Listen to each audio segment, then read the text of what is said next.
Yo, yo, yo. Welcome back, guys. Thank you for joining the show.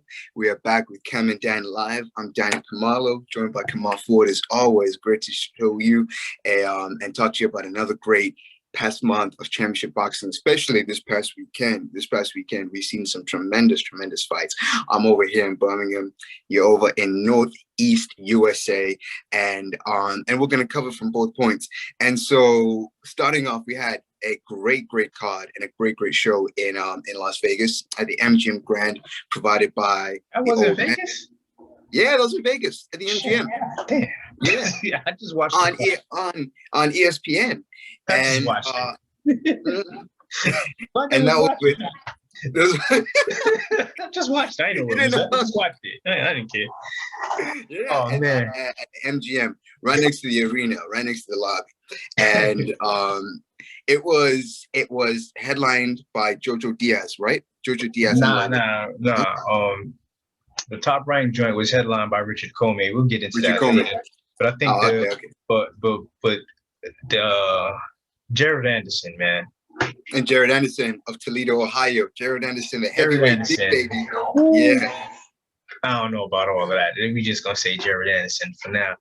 But that knockout was crazy. It was crazy. It was great.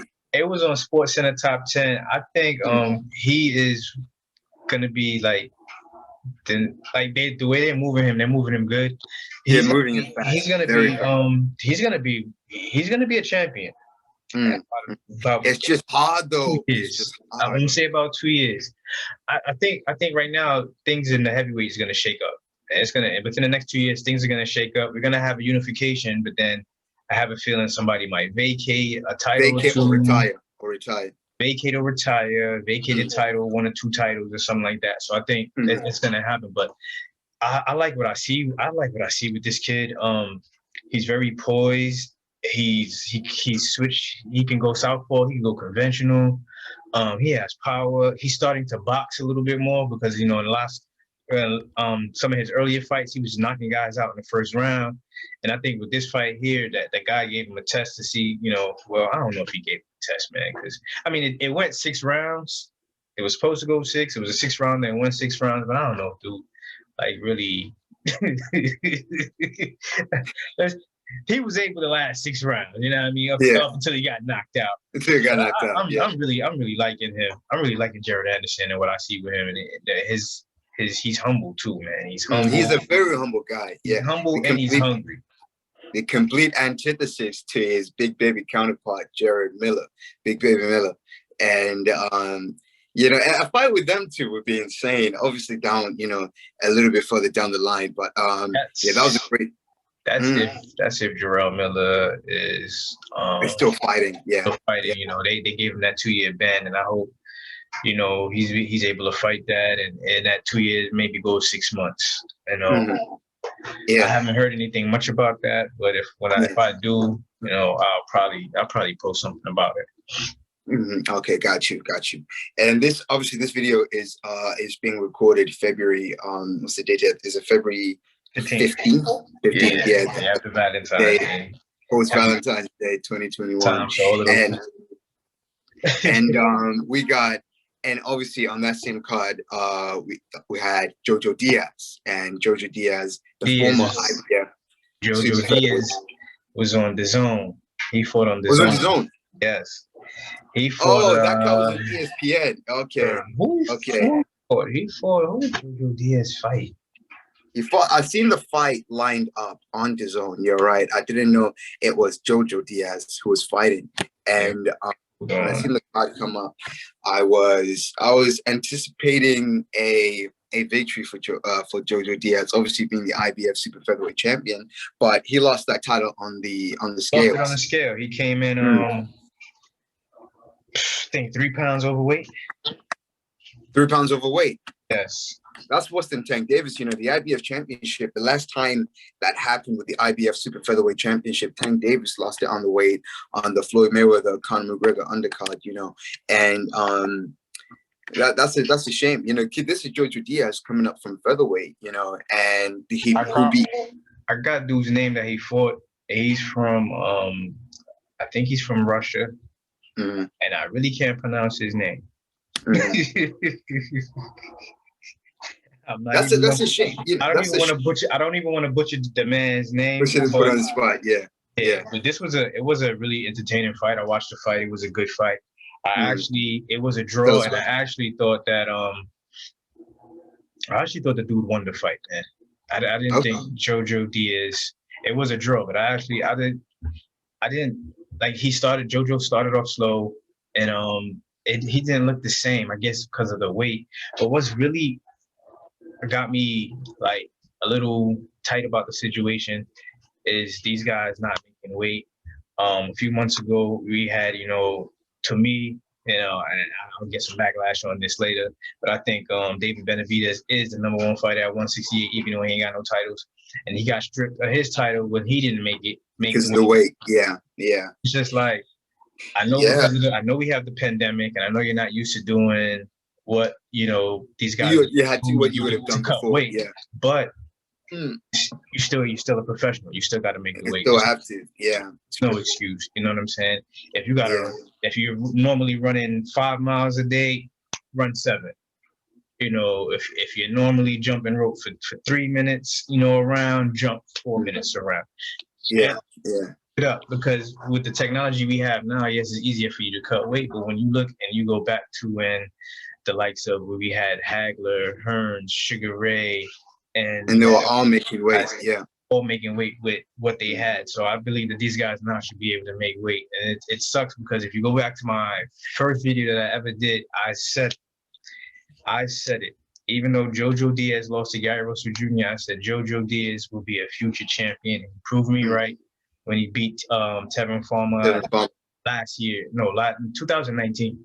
He beat Tevin Farmer for that IBF title. Mm-hmm. So, I was high on him then, and I was disappointed on him this weekend with him not making weight. Now, 100%, it's a discipline problem coming back from my days. It's not even about the workouts. It's more about what you do in the interim. Let's say you fight in May, and then you fight in August. And it's not even about the camp and everything surrounding it. The worst part is, let's say you make weight for your fight in May, is how you act after the fight and before you start camp for the next fight. Because if you go all out, especially post-fight celebrations, dinners, gatherings, if you're bored, because a lot of this time, the fighter's not doing a lot of stuff in between. So, they may be at home a lot, and, when you're bored, you eat, etc., things of that nature. It's a discipline problem. You know what I mean? And so once you get your weight up, it's harder to get it down. What you need to do is to act in that interim as neutral as possible. You know what I'm saying? You need to be very careful. And some fighters, find it tremendously difficult. Some fighters even fight, to be honest, at weights, even lighter than they should be. But, it's a pretty delicate situation, you know what I mean? And especially when health concerns arise. But I feel like for the most part, it's a discipline problem. Seeing these two fighters I'm about to mention right now, and I've seen these guys a lot going to fights at the Barclays Center, the Charlo twins. Charlo. Every time I've seen these guys and I look at them and I'm like, they can fight tomorrow. Yeah, 100%. Somebody could call them and tell them, in terms of just making weight, they never look blown up or out of shape like I've seen, some fighters. I've always seen them, and they're probably maybe 10 pounds heavier than their fight weight. Then they walking, they walk around weight maybe 10 pounds heavier than where they fight at. And it's just like, you do an 8-week training camp. Some people do 12-week training camp. Those pounds, as you just go ahead and going through training camp, will just come off that easy. 100%. Body blows up to, 15, 20, 30 pounds over their fight weight. So it's the discipline that these fighters need to have when they're not fighting compared to when they are fighting. Yeah. But and the other fighter was Floyd Mayweather Jr. For me, another fighter that I always think about, who's so, well versed in that department is Floyd Mayweather Jr., especially during his welterweight days. Maybe not so much in his super lightweight days, but as a welterweight, he was the consummate professional. 147 on the scales, but he'd walk around. If anything, he'd walk around lighter. On some days you'd find him walking around at 154. And in his 154 fights against Cotto, Canelo Alvarez, and Oscar De La Hoya, he would walk around 150.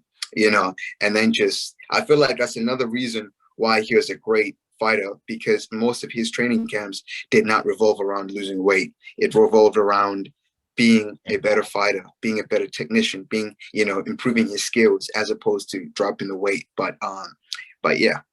Yeah. So we had a fight across the pond over there. What happened, man? I declined to answer.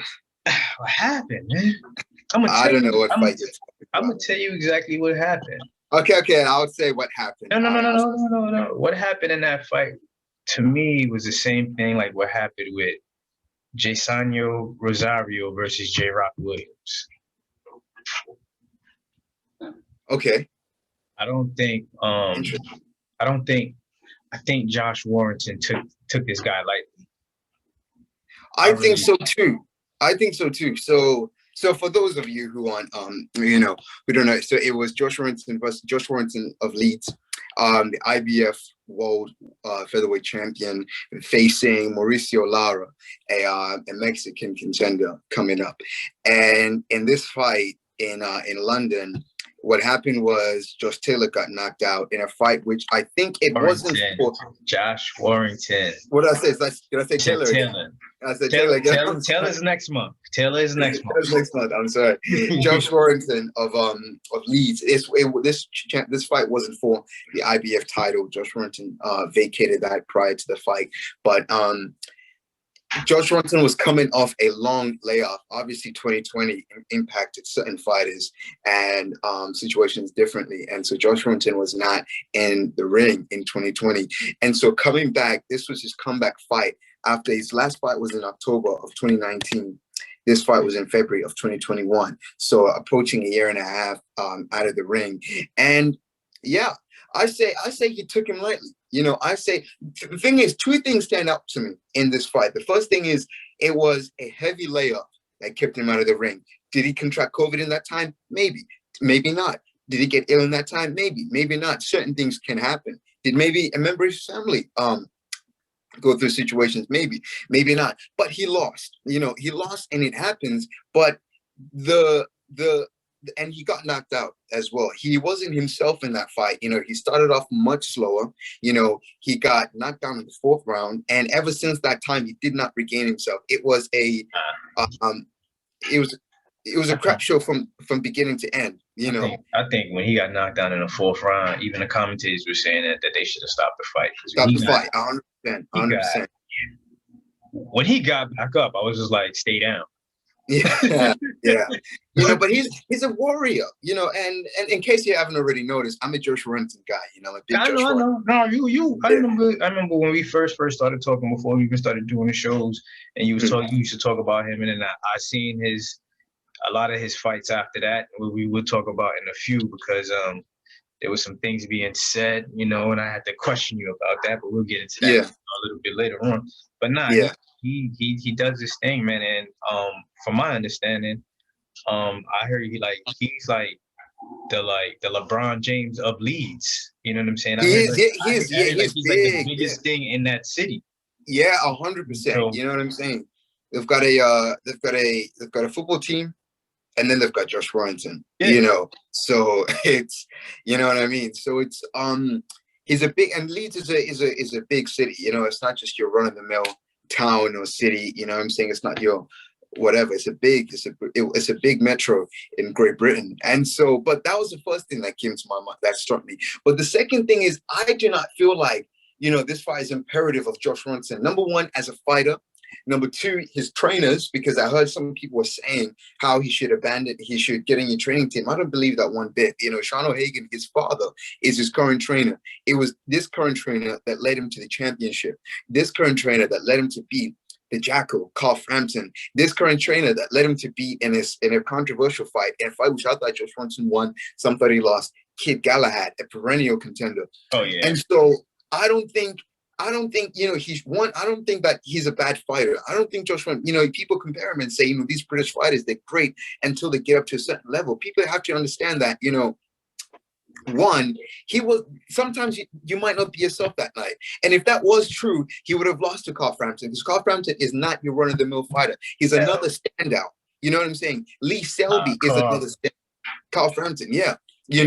Carl is no joke. Carl Frampton. He's no joke. Even though he dug Guillermo Riggin down Gary Russell Jr. I'm just saying. Yeah, he's still no joke. Why did he vacate the title though?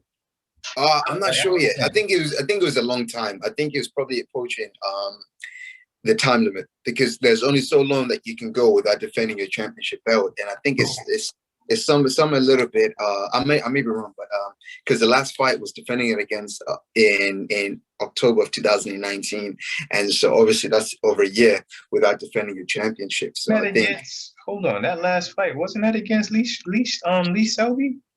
No. That was in 2018.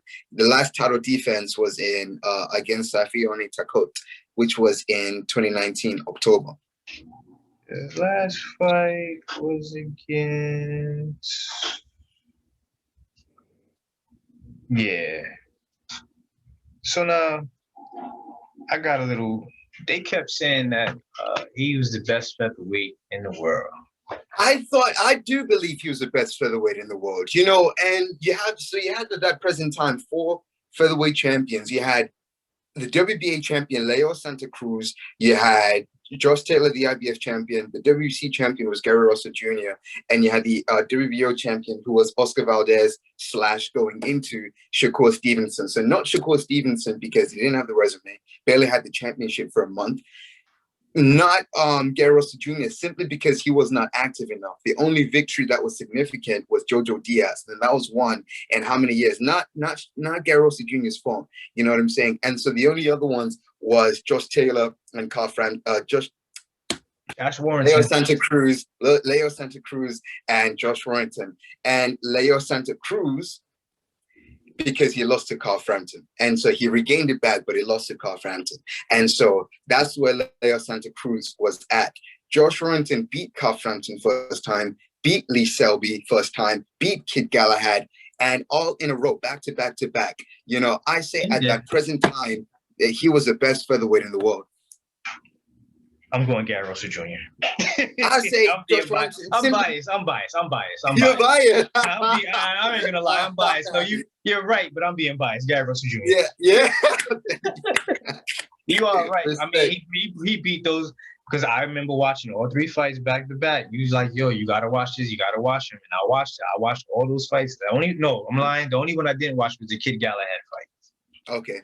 But I watched. That was a tremendous fight, because it was so back and forth. It was the Kid Galahad fight was what it was. It was a split decision. However, I feel like you had to, because certain people come into this and they look out for certain things, and also if they don't like someone, they're more biased in their viewing of a certain fight. So a lot of people, that's why a lot of people saying what they were saying about Josh Warrington, because he rubs certain people the wrong way. He's a very confident fighter, not your Floyd Mayweather, not your Adrian Broner braggadocious confident, but in your, it's just the way that he, speaks in interviews. He's not like a flamboyant confidence, just, doing his things, dancing, like Broner or Floyd or whoever, but it's more in the way he speaks, in the way he answers questions, in the way that he in the way that he is, and some people, he rubs some people the wrong way, and so, which is fair enough. But at the same time, I don't think you can characterize someone based off of one loss coming out of a 15-month, layoff, and against a fighter who has beaten so many great fighters, back to back to back. He did not take a break during that time. You know what I'm saying? So I feel like that characterization was extremely unfair. Nah, I think if he would have kept the belt, because he vacated it right before the fight, he should have just kept it, because you're defending it, and that probably could have messed with his psyche too. Who knows? But if he would have kept the belt and won that fight, then we probably Gary Russell probably would have been able to get the fight that he deserves to have with a name. Yeah. You're right. Deserves to have is right. You're 100% right. And it's a fight that he does deserve to have. And yeah, he needs to have. I feel like Josh Warrington, another thing, he's also been blessed with some tremendous fights, and I feel like Gary Russell Jr., the way his career has been, he hasn't had that same privilege, that same opportunity. It's tough because when you mention guys like Lee Selby, Carl Frampton, Kid Gallahan, those are very good opponents, but on this side of the world, you know what I'm saying, over here in America, a lot of people don't know who those guys are. Yeah, which is fair enough. Which is so they wouldn't, give Josh Warrington his due props if they don't know who those guys are. Yeah. And I found out the reason why he vacated the belt. So Josh Warrington has today vacated his IBF world title belt after the IBF refused to sanction his proposed unification fight in April. Earlier this month, the proposed mega fight with Zhu Kan was delayed with a new working date of April 24th. So yeah, and Matchroom will now look to finalize the fight or make a giant matchup with the WBC king Gary Russell Jr. of Capitol Heights, Maryland. Both the Can and Russell fights would be for the coveted Ring Magazine belt. So yeah, I think it was politics that got in the way and stripped. And so it's because they refused to I think it's because they refused to sanction the Gary Russell Jr. fight. Dumb shit. Yeah, tell me about it. Last fight of the night, boy. I'm gonna stir up some stuff with this afterwards. We had Richard Commey, former IBF champion, lost that belt to Teofimo Lopez, and he had another outrageous. That man got some power, boy. He knocked dude out, I think, in the 6th round through the ropes. The 6th round, really? 6th round. He knocked him out in the 6th round. Mm-hmm. He hit him with a quick 2-piece. Yeah. And sent that man through the ropes. He celebrated. I was happy to see him get back in the saddle. And the funny thing is, before the fight, guess who was in the dressing room with him? In Commey's dressing room. Yes. Who was with him? Teofimo Lopez. Oh, I love Teofimo Lopez. Teofimo Lopez, the biggest troll I've ever seen. One of the best guys, in that. You know what I mean? So I'm not gonna mention much about this fight, but what I want to mention is the potential that could happen now. What I would like to see, because they're working out some details with a Japanese fighter by the name of Nakataki. For those who don't know, he fought Teofimo Lopez, went 12 rounds, was Teofimo Lopez's toughest fight, to the point where Teofimo Lopez said, "No, I don't even want to give him a rematch." Theo won that fight. And then the next fight that he had, Nakatagi, he fought Felix Verdejo. Now, Felix Verdejo, he was supposed to be he was an up-and-coming fighter at 135 till he got into a motorcycle accident that he had, and it kind of set his career back. And in that fight, when he fought Nakatagi, he dropped him. He dropped Nakatagi, and Nakatagi came back to stop Felix Verdejo. So I'm still here. Don't worry, I'm still here. There's talks about him and Lomachenko fighting, and I think that's going to happen. And I think the winner of the Lomachenko-Nakatagi fight should go ahead and fight Richard Commey, and then the winner of that fight should get a title shot against Teofimo Lopez. Whoever has the title at the time.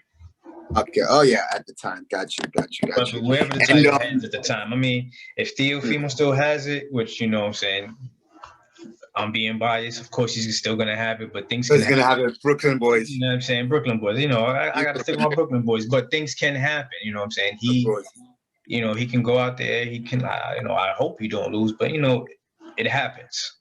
Yeah. But yeah. You're right. I feel like that should happen. I feel like that should happen. With the winner of the Lomachenko Nakataki fight Richard Commey, and the winner of that fight should get a title shot. I don't think, yes, Richard Commey lost to Lopez. All three of these guys all lost to Teofimo Lopez. But I don't think the loss that they had should impact them to a fact that they can. No, 100%. No, you know what I'm saying? We need to get out of that. We need to get out of that, that mindset where if someone loses, in that capacity, especially just once, you can go back up again. You know what I'm saying? Nah, I don't think that them guys should be able to. A fight or two should get them right back in the title contention. And I think this is my opinion. I don't, the politics of boxing may turn it somewhere else, but I think if that happens, the winner should get a title shot. Yeah. Yeah, no, 100%, and I think you keep in mind, I also feel like Ryan Garcia is also in that, Ryan Garcia, I love Ryan Garcia, by the way, disclaimer, I think he's a great guy, a great fighter, but he's trying to fight someone else who he shouldn't be trying to fight, and it's a little bit, he's supposed to fight Devin Haney, but he wants Tank Davis. Yeah, but now they're talking about he might fight. No, not the Manny Pacquiao fight. That's not gonna. Nah. I think Linares' name came up. Linares' name is it? Jorge Linares' name came up. Interesting. Interesting. It's like you should be going after Devin Haney. Like, yeah, you should go after Devin Haney. Yeah, you're the interim champion, and he is the champion. Why are you not going after him? Yeah, and that's an easy fight to make. And it's the easiest fight to make. Except both of them are under zone. Both of them are under Matchroom and Golden Boy, respectively. So, and not only is Tank Davis out of that equation, but he's with the Don. The boss of all bosses, Al Heyman. So it's hard to negotiate with the Godfather, Al Heyman. When you come to the Godfather, you have to come in a certain type of manner. You know what I'm saying? You just can't come to him with these proposed fights. You know what I'm saying? You have to, walk with respect when you come at the king. So that's the fight that he should have. You know what I'm saying? But we'll see. We'll see. And hopefully as this year progresses, we've just had some tremendous fights. It's great journeys, great storytelling, and some great fights and matches are to be made. And don't forget, obviously, Tyson Fury, and AJ, Anthony Joshua, the world's heavyweight champion, and the world's heavyweight championship match. Both fights are happening this year. Before we close, who you got next week? Next week, you got Miguel Berchelt, and you got Oscar Valdez, your boy. Two things. Oscar Valdez has never been my friend. And the second thing is, I say Valdez. Miguel Berchelt's a good fighter. He's been there for a long time. I think ever since I started boxing, he's been the WBC super featherweight champion. I can't name no N-word that's been WBC champion before him. Like, you know what I mean? He's always that one guy who's been there. It's like you know what I'm saying? It's like there's so many fighters who've gone to 130 pounds, but not really a lot have challenged him. Let me actually check when. You know what I mean? I think this might be his sixth defense of that title. Sixth defense. Wow. It's exactly what I mean. So I say I like Oscar Valdez, a great fighter. So I say going in there and putting it in there. I say it's going to be an Oscar Valdez night. Nah, I'm going Miguel Berchelt. I'm going with the experience. You're going with the experience, okay? Experience of world championship. Got you. I told you, no word of a lie. He's been champion since 2017. That's 4 years. That's insane, man. That's insane. But yeah, good stuff, guys. Thank you so much for joining in and tuning into the show. Next week is going to be on ESPN. Miguel Berchelt, the WBC super featherweight champion, going one-on-one with Oscar Valdez for the crown. It's the little guys. You got a lot of love, the little guys. And another little guy is also going to be on my little guys, man. It's going to be Carl Frampton versus Jamal Herring. It's going to be tremendous fights. Wait a minute. That's on the 27th? I don't think, is it on the 27th? It's very soon. I'm not sure how soon, but very soon nonetheless.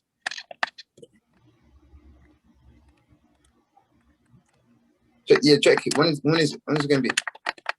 Dang, if that's the following weekend. Yeah. Yes, it's the following weekend in London.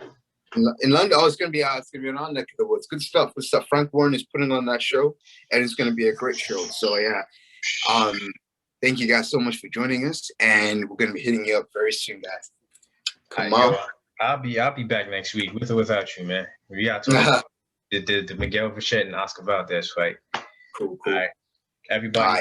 Thanks for watching. Please like, subscribe, hit the bell icon, and we gone. Peace.